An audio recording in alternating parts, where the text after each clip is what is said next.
Sortu zen egunetik etengabe hazi da Goiener, eta bide horretan nabarmen handitu da bazkide, voluntario eta langileen kolektiboa.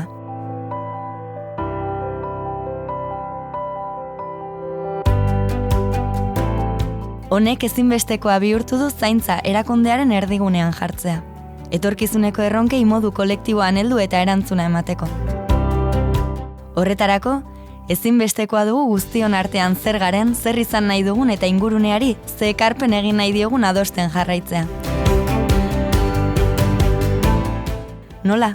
Modu parte hartzailean, gure ibilbideak argi erakutsi baitigu guztion artean eraikitakoa dela indartsuena.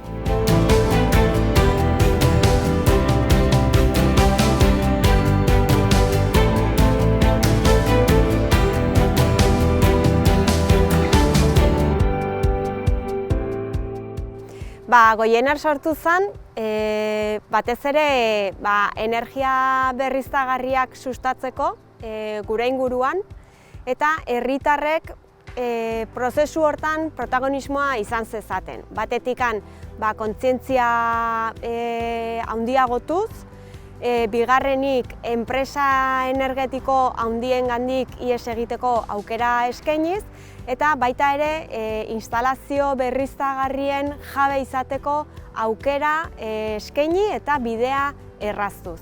Eta hortarako erabakiak hartzeko gaitasuna eskaini eta erabaki horietan informazioa izan aukera bakoitzak zituen abantaila eta desabantailen inguruan. Aurrean dugun prozesu honetan guztion parte hartzea beharko dugu. Bertan, kolektiboen arteko elkarrizketa bultzatu eta lagundu, kooperatiban inplikazioa sustatu eta etorkizuneko erronkei modu kolektiboan erantzuteko baldintzak sortzea baita helburua.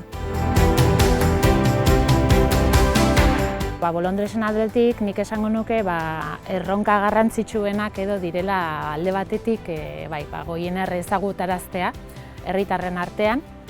Eta bestetik nik esango nuke badala pixka bat kontzientzia edo sustatzea herritarron artean argi ukitzeko benetan energi trantsizio bat justua izateko eta garatzeko danok izan behar gehala kontziente eta ez bakarrik kontziente, baita parte hartu eta involukratu, ez? Eta hori bai da Bolondres taldetik sustatzen ari gean erronka edo erronka garrantzitsuena. Bolondresak badau, herrizen nahia badau. Nik uste dut kable solte horrek lotu inbidizela, baina azizek badauzela. Esan digun azpiko sustraizek erekitzi falta dela, baina azizek badauzela.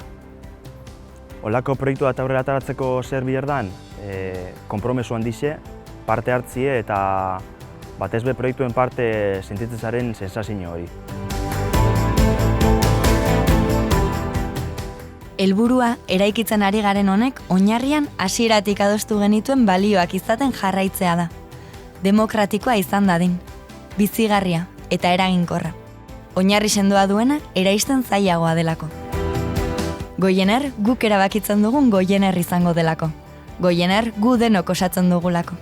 Zure parte hartzea ere behar dugu.